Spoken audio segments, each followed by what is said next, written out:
Her picture was on the website, she told herself. Anyone could see how she dressed. Except that it had been a pro shot, one for which she dressed up in a snappy pink blazer and black slacks. Maybe the guy was a lucky guesser. Trying to keep the fear out of her voice, she addressed the caller, praying that he'd acknowledge her this time. Again, you're too kind. It's great to know I have some loyal fans out there. Thank you so much for calling. Thank you, Liz. We'll talk again soon. To the young lady's relief, he hung up. That guy had given her a royal case of the creeps. She rubbed her clammy palms on her pants, then lined up a few more songs using the rarely employed autoplay function. Nicotine, that's what she needed. That would help to slow her racing heart, sure. She raised herself up and headed outside. After employing the block, she leaned against the cool concrete of the wall and lit up. The first cigarette was incinerated quickly, and she indulged in a rare second. She slowed down a little, relaxing her pace and savoring her addiction. Once she'd finished, she felt much better. By the time she sat back down, she was ready to dismiss the odd fellow as some crank, probably an extremely lonely one, who identified a bit too much with his radio idols. Liz selected a song about taking it easy and was about to kick back and do just that, when her cell phone began to vibrate. No way, she thought, not answering it. Not 40 seconds later, it buzzed again. She let this one go as well. It happened a third time, and she decided to just get it over with. Hi, you're talking to... Sorry, I mean, hello? Why weren't you picking up? It was Devin. I was in the bathroom, she lied. She'd never been so relieved to talk to him. What's up? Shouldn't you be in bed? Couldn't sleep. I miss you, hon. I miss you, too. I really wish you were here. Here we go again, she thought, but she was mistaken. I understand why you can't be, though. Thanks, I appreciate that. I swear, as soon as they offer me another shift, I'll take it. I know. Well, I'll let you get back to work. Love you. Love you, too. Liz thought he sounded a little tipsy, although if it meant he was going to be a kinder, gentler Devin, maybe she'd make an effort to keep more beer in the house from now on. She chose a schmaltzy love song on impulse, just in case her boyfriend had the radio on. The studio candy dish was calling her as well. She grabbed a little square caramel and had just begun to chew it when the call light went on again. Damn it, she said aloud, and ate it as fast as she could. Swallowing the sweet gob, she answered, Hi, you're talking to Liz on Late Night Live. Hello. Oh, crap, the weirdo again. Hey. So you like Pink Floyd, huh? She didn't know what to make of this one. She hadn't played any of their songs yet that night. What the hell, she thought, I'll bite. Yes, I do. Me too. I wish I had more concert tees. Where did you get yours? Her heart skipped a beat. Apparently possessed of exceptional intuition, he knew what she was wearing. From the mall. You can get lots of them there. You don't actually have to go to the concerts. Good to know. Hey, you want some advice? Remembering the fate of the last DJ to shun this guy's wisdom, she said, Sure, not meaning it in the least. You should quit smoking. Seriously, it's a disgusting habit. She bristled. I know it's bad for me, but I happen to like it. Well, I don't. And how can you like something that's giving you cancer? And menthols are the worst. I heard somewhere that they put fiberglass in them. It gets into your lungs every time you inhale. Do you think that's enjoyable? How did you know I smoke menthols? The same way I know you're wearing a black Pink Floyd t-shirt. I know a lot about you. By the way, those caramels aren't doing you any good either. People should take better care of their bodies, don't you think? This was beyond creepy. She had no doubt now that he was a stalker and prayed that he wasn't something worse. There were no windows in the studio save the one in the door. How on earth had he known she was eating a caramel? She dared not ask, choosing instead to end this call before it got any more unnerving.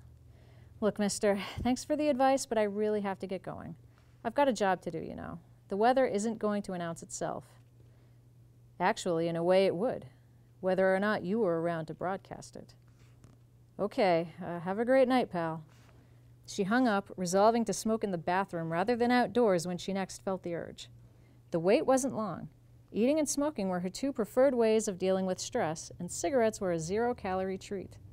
Maybe one of these days she'd take up meditation, she thought, but the smokes would have to do for now.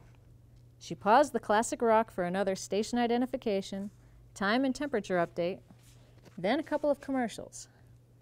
Lining up 4 more songs and skipping Liz's listener interaction time, which at this hour would usually feature the third shift slacker stories. She hit autoplay for the second time that night, and skittered off to the ladies' room. Once she was sufficiently calmed, she blew her last drag up into the vent and dropped the butt into the toilet where it fizzled out. She flushed it, then came out to wash her hands. She was about halfway through rinsing them when the lights went out. Now she manages to feel her way back to the studio, grabs a flashlight, and then goes to the supply closet to examine the circuit breaker panel. There was the main breaker, no doubt about it, but it didn't look quite right. It was flipped to the right, whereas all the other switches on that side were still positioned to the left. An outage presumably shouldn't have tripped it, so what had? Liz determined not to touch it in the event that it was malfunctioning and left the closet. She closed the door and had taken 2 steps toward the emergency lights when she was hailed from behind. "Hello, Liz." It was him, the bizarre admirer who'd called her not half an hour ago. He was in the damned building right behind her. She wheeled around, shining the flashlight into his face, which didn't stand much higher than her own. It was rounded, pale and blotched, surmounted by the thinnest of blonde comb-overs. He was wearing glasses. The glare made it difficult to see his eyes, but she had the impression that they were blue. The upturned nose and full lips, combined with the smooth lack of facial hair, gave the man an almost babyish look. Liz got as much of an eyeful as she could, mentally preparing the statement she would give later on after she'd called the cops. She was also grasping at any means of escape from this situation. So far, he hadn't made a move, just stood there looking at her. She tried using her silkiest trademark voice on her most obsessed fan. "Hey there, are you the same guy I talked to earlier?" "Yes." "I never caught your name." "I'm Anthony. Naturally, I know who you are. Everyone knows who you are. I've liked you for a long time, but now there's a problem." Liz's pulse was racing. "What is it? Maybe we can work on it together." "No, I don't think so. I didn't know about some of your personal habits, Liz. Smoking, for one. It's absolutely disgusting, and I can't overlook it. It makes you smell terrible. It destroys your body. It's a very impure thing to do. And the junk food? Well, I can't forgive that. I was outside of the studio door earlier. I saw you eating those caramels. You clearly don't respect yourself, and now that I see how you treat your body, I don't respect you." "I'm sorry you feel that way, Anthony. I can change.